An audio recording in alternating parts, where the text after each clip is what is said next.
A Catholic priest taken hostage by ISIS militants in the Philippines begs the country's president to set him free.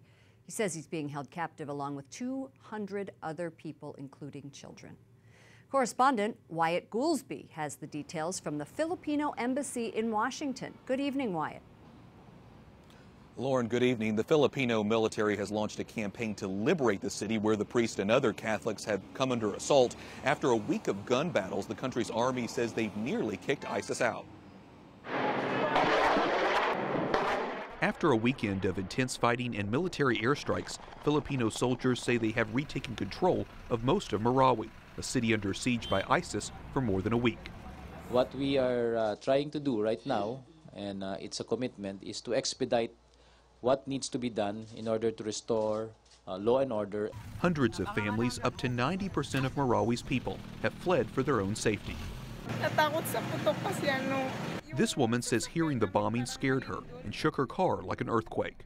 More than 100 militants, troops, and civilians have been killed. In one part of Marawi, neighbors said they fought back against the militants until the army arrived, then kept fighting alongside the troops. This woman says they needed to protect the bridge leading into their village. The army says ISIS had been planning to unleash attacks during the holy month of Ramadan and target churches. Catholics in the Philippines are praying for the captured priest and more than a dozen parishioners seized from the city's cathedral.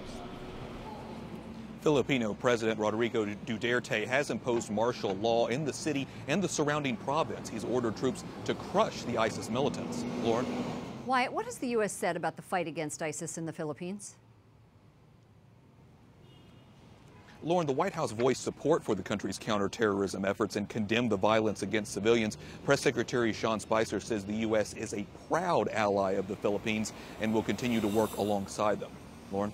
Wyatt Goolsby reporting. Thank you, Wyatt.